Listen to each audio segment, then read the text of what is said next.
Yeah, I'm Avni. I'm the co-founder and CEO of Poppy. Like it was mentioned, our mission is to rebuild the modern village that every family deserves. And how we do this is we connect parents to vetted, qualified caregivers when they need childcare. And on the caregiver side, we connect them to really amazing families to make some extra income on a flexible schedule. And the really cool thing about the caregiver side is they're not necessarily just your average amazing sitters and nannies. They're anyone that has incredible childcare experience. So it could be stay-at-home moms, it could be dance instructors, could be camp counselors, could be nurses, OT therapists. And so what we found is that when you look for folks who are just amazing and have a passion for childcare, and you connect that excess capacity to families, you can create that really local neighborhood kind of safety net, which is really powerful. This is pretty exciting to me because I'm a parent. I have two little girls, Saya, who's 5, and Arya, who's 3.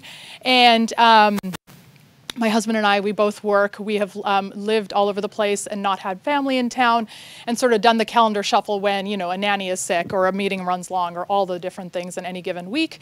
And the way that I think about it is that makes parenting really, really hard, even harder than it normally is. And so I didn't start Poppy because I've had this lifelong dream of starting a childcare startup or a marketplace. I started Poppy because I had a problem, and I was really convinced that tech could help me solve it.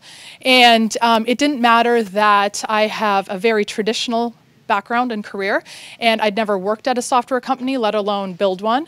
It didn't matter that I'm not a developer and didn't know how to build an app and started Poppy by myself. And it also didn't matter that I started Poppy at the exact same time I decided to start having kids. So the point is that for me, I mentioned that we're YC backed, and one of the things that Paul Graham writes about is live in the future and build what's missing. And I find that really powerful because I couldn't imagine a future for families that had parenthood persisting like this. And so I figured if anybody's going to build something, might as well be me. And so what the name of this talk is basically how you can start a startup with $200 in 4 weeks. And the idea of that is basically, so my background is fairly traditional. I started at Procter & Gamble in brand management. And that, for those of you that have ever worked at a place like that, is a really amazing training ground. You learn in brand management how to see consumer problems in a real interesting way, not as they say them or verbalize them, but as they actually experience them. And that's really important, especially when you're kind of translating it into technology, because you're still trying to solve problems. And that came really handy. So I started my career at Procter & Gamble. I've continued, got my MBA, worked at other different retail and consumer companies.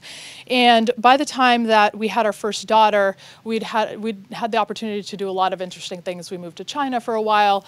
We came back to Boston, had our first daughter, and realized it's really hard to do this without family or a safety net nearby. And so that's what spurred our move to Seattle. So it's not Vancouver, but Seattle was close, or so I thought. And so my husband went to Amazon and I went to Starbucks, and all a very neat and tidy corporate kind of couple story.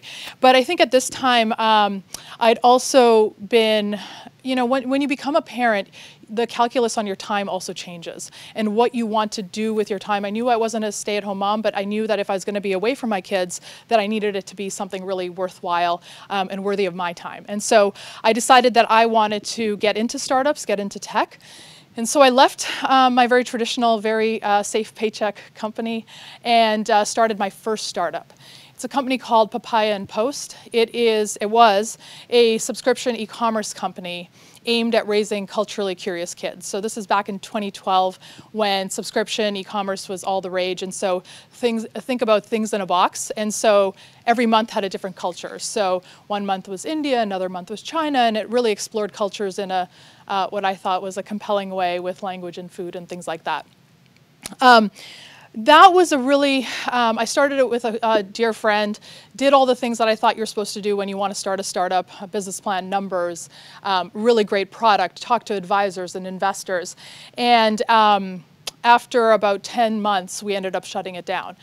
And it was a really great learning experience, but a costly one, because it basically ate up all of the year that I set aside to go explore startups. It ate up nearly $20,000 of my own personal savings. And at the end of it, I think I was just trying to figure out why I had failed. I mean, there's definitely all the aspects of, the customer acquisition cost is too high in such a niche market, and, people weren't buying enough boxes. But more than that, I needed to kind of understand from a consumer level of what was missing, or what was I missing. And so, which brings me to sort of this 1 or 2 months that I sort of had left, and $200. I started talking to parents because parents were the ones that I was trying to sell to and that were clearly not buying my product. And I said, if this is not the thing that you need, then what are some of the bigger problems in your life?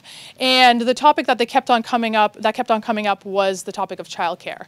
And this is where my days at P&G came in handy, because even though people were talking about my sitter bailed on me, or my nanny, I can't find a good nanny, what they're really talking about is I'm missing this idea of village. I'm missing this idea of a safety net, some number of people that I can rely on that live in my community, and that I can count on being there. And so that was really interesting to me, to the point of, and for those of you who are founders, you'll know this, like when an idea gets into your brain and you just can't shake it, that's a really good sign that you're onto something that you should probably be trying to pursue.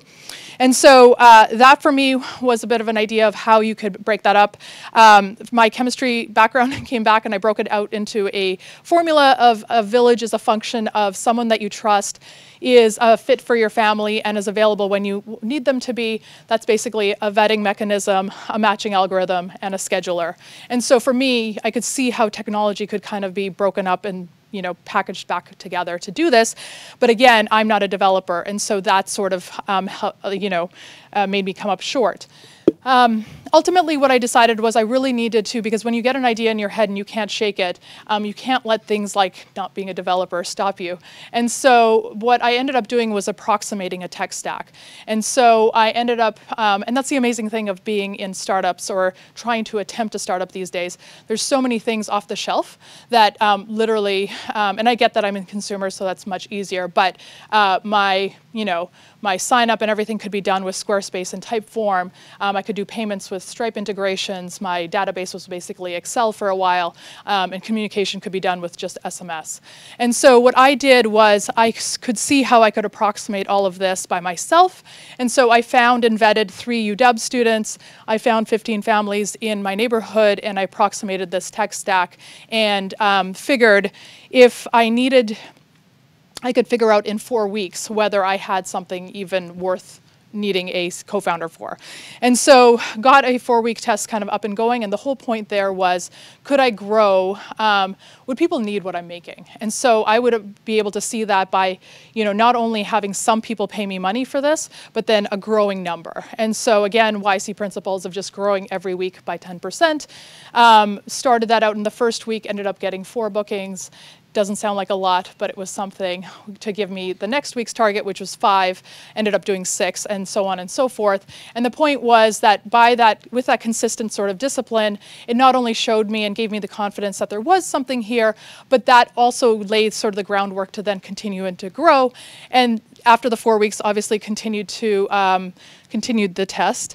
And that growth ultimately then led to me finding my co-founder and CTO. The growth helped me convince him I was not yet another kind of founder or business type that came and said, hey, I've got an awesome idea, you need to build it. That isn't really awesome for developers.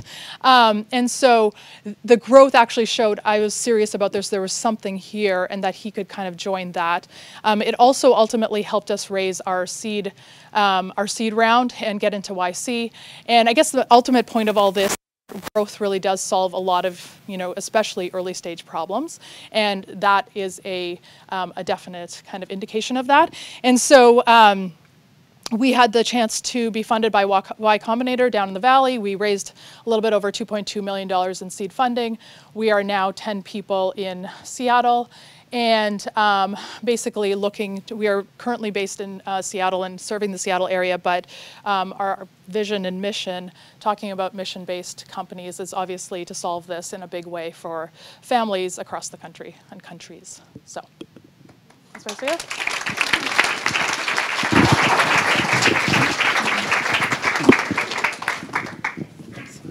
Wonderful.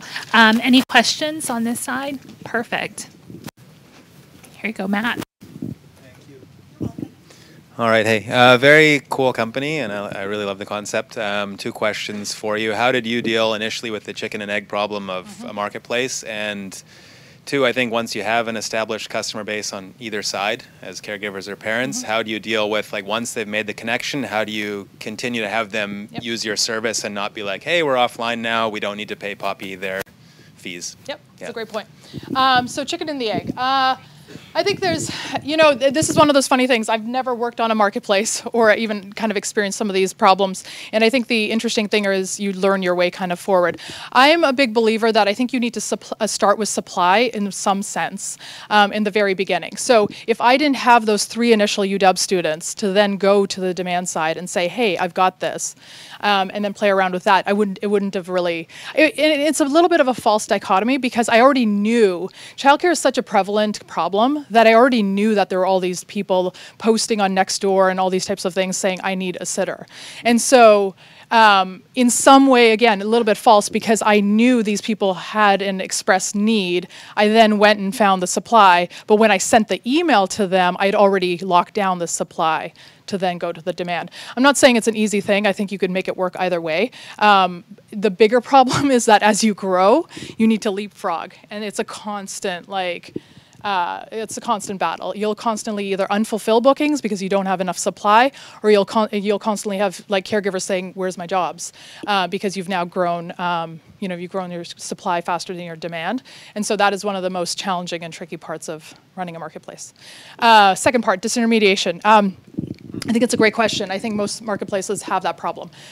The way that I think about this is that you can definitely have an answer on the demand side, which is to say you write it into your terms and you say thou shalt not, go around the platform. I think as a parent, the appeal that does work with parents is that that even if you take 1 or 2 caregivers off platform, you're going to be screwed again in the future, right? And you really don't want to mess with Poppy. And I think that's where it's gotten to in Seattle is that we have asked parents, I've literally asked parents, why don't you Jill, why don't you go take Jill and work with her offline? Because again, I'm a parent. And if I think like a designer, I would do that, right? And they say time and time again, Jill's only here for 2 years, right? My kid's only 6 months old. I'm going to have this problem for the next 10 years. Poppy is a lifesaver for me. So that's one. Now, I'm not naive enough to think that that is the whole way. The real thing for me is on the supply side, on the caregiver side. If you make the experience so amazing for them, they're not motivated to disintermediate. If you think about any disintermediated relationship, it happens because supply allows it to happen, right? And so we create an experience, a community, who invests in childcare providers? Who gives them feedback? Who gives them anything? And these are the people that are working with our kids, right? So the fact that Poppy exists and that we're doing so much for them and for their profession, a lot of times, most of the times, is when parents will say, hey, I've got your number, are you available next Saturday? They'll just say, totally am, you need to go through Poppy. So. Great answer. Question over there. Hi, I was wondering how you provide the screening for the childcare givers as well as the insurance around this all. I worked in childcare before, and it seems like such a scary thing to go into with tech and anonymity, and to provide your precious child to a stranger. How does that kind of work? Yeah, it's a great question. It's something that I personally, as a founder, struggled with, especially because I don't come from the industry, and I struggled with, is this something I even want to take on with me personally? So a couple of ways I'll answer that. First of all, vetting is probably one of the most important things that we do. But I am also a huge believer of how technology and data can help make all of this safer and better. And I think that's a missing part of this kind of equation, is that when you get more data points on people, when you have non-biased applications, when you have consistent kind of ways of screening people, you actually have better outcomes. You also have, you're able to we use Checker, which has an API, and the way that we run background checks is way more in depth than the vast majority of people who run it just at a federal level. Most records are at the county level, right? So there's lots of different things when you get into it, lots of different ways that data and tech actually make it better and safer. From an insurance standpoint, I mean, it's no different than any daycare or anything else that runs. There is always going to be liability, but I think, it's a hard thing for me to say because I'm a mom, and to think about even any adverse outcomes is like a hard thing. But the point for me is that for the chance to improve this for 99.999% of the world, you have to try. And I think for me, the way that I think about it is that if bad outcomes are going to happen, what are they? Identify them. Identify what are predictively the things that'll happen, why do they happen? And a lot of times as those things happen is because people that don't have experience with that age set with kids or whatever else it is. So for example, a 16-year-old sitter that's never held a baby goes and watches someone 6-month-old. Pretty high predictor for something going wrong, right? And yet that happens every single day. So when we're doing our vetting, we do a lot around qualifications, and not just general qualifications about background check, but literally what's your age quals? So we'll call it your age qualification. If you don't have any experience that we can, verify with references and other types of things of, working with kids under 3, you're not working with kids under 3 until we can actually ascertain that you've been able to do that. So again, my point is it's still big, it's still scary, but I actually think by diving headfirst into it, you actually create better outcomes because you understand and break it down and use data to make it predictively better. Perfect. As a female CEO, what problems do you think you confront that other CEOs who are male, you don't see them having to confront? It's a great question, one that I think is highly topical. I think it's all probably very true when it comes to funding, when it comes to, I'll say it's pretty much just funding. I will just put it there. I honestly do think I have a long career in traditional and whatever else kind of world. I've never had an issue hiring. I've never had an issue with people working for me or any of those types of things. So I don't think me being a female founder affects any of that. If anything, I've had people on my team say they appreciate the empathy when it comes to folks that have families that work. Because it's very balanced. I think fundraising does make it hard because there's this concept of pattern recognition, and so I don't fit a pattern when you don't have a tech pedigree, when you're female, when you're a minority, when all of the things. But I will say that still isn't an excuse. I don't think it's an excuse, but I think for me, what I've been able to say is that I think the path is harder and it's steeper, but you still find the people. Not everyone's going to want to invest in a childcare startup. I don't care if you're a male CEO or female CEO. It's a crowded market. All these different types of things. You need to find, so in that way, I actually find it's a positive because it actually sort of separates the folks that you'd actually be wanting to talk to because they have belief in mission and vision versus the other folks. I also, for me, for what it's worth, I've got a good radar on people that just dismiss me out of hand because of whatever else, of superficiality. And I think that's really a great radar because I don't want them on my cap table. And so that also helps kind of separate that. Would you say anything interesting about YC when it comes to this? I am a massive supporter of YC because it is my experience that they look at the content of your company, of your mission, of your growth, and not necessarily just of the, whatever the founder is. And the reason I can say that with like some degree of certainty is because I have a competitor or a competitive company that started the exact same time as we did. And the founders, it's a male CEO, but the founders are Amazon, Google background. They have a beautiful app. They started with an app, all that kind of stuff. And they interviewed right behind us for YC. And we ended up getting funded, and they didn't. That isn't to say they're not a compelling company, great CEO, great team. My point is only in so much as YC, they're really concerned about, are you solving a problem? Are you focused on growth? And that's what they're really excited about. I was able to demonstrate that and therefore got funded. Thank Thank you so much, Avni. That was fantastic. Thank you.